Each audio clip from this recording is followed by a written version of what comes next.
To share about course 2 and course 3 understanding the cost of quality and TQM tools, ISO management system audit techniques and best practice. First key learning in this course: evaluation of quality, categories of quality cost, traditional versus TQM view, quality guides, audit methodology, conformity and non-conformity, sound method of TQM tools. First we can discuss about evaluation of quality. First, quality control, quality assurance, total quality management. Quality control under the process of products and quality assurance is under the process and products. Total quality management is company process and products.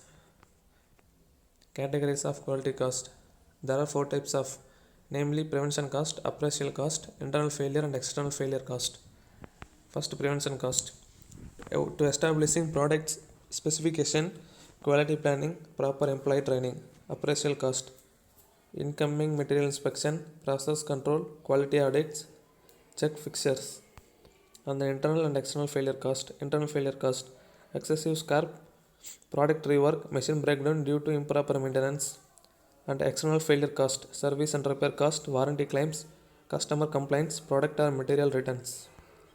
Traditional SSTQM view. First, traditional quality management emphasizes the achievement of short-term objectives such as the number of products produced or profits earned in a quarter. Total quality management looks at long-term improvements in how a product is produced and sustained satisfaction of customers.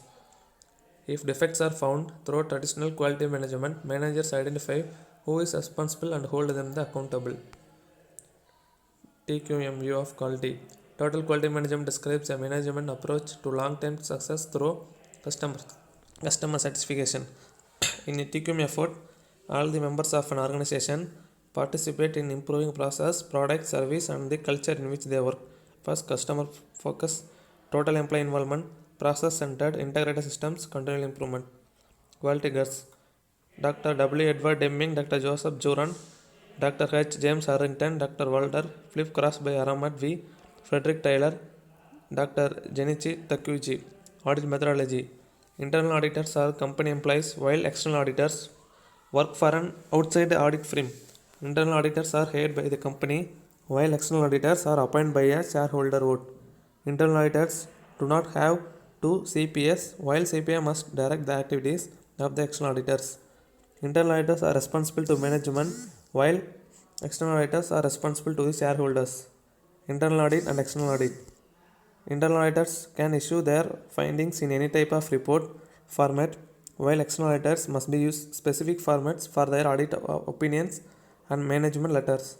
Internal audit reports are used to by management, while external audit reports are used by stakeholders such as investors, creditors, and lenders. Internal auditors can be used to provide advice and other consulting assistance to employees, while external auditors are constrained from supporting an audit client too closely. Conformity and non-conformity. Conformity is the fulfillment of requirement. To conform means to meet or comply with requirements. There are many types of requirements. There are quality requirements, customer requirements, product requirements, management requirements, legal requirements. Requirements can be specified like ISO 9001 requirements are implied. A specific requirement is one that has been started in a document. When an organization meets a requirement, you can say that it conforms to that requirement. Non-conformity. In a quality management, a non-conformity, sometimes referred to as a defect, is a deviation of specification, a standard, or an exception. Non-conformities can be classified into seriousness multiple ways, though a typical classification scheme may have 3 to 4 levels, including critical, serious, major, and minor, which defines non-conformity as the non-fulfillment of requirement and a defect as the non-fulfillment of intended usage requirements. Sound method of TQM tools. First, tarification, histogram, check sheet, cause and effect diagram, Pareto chart, scatter diagram, control chart.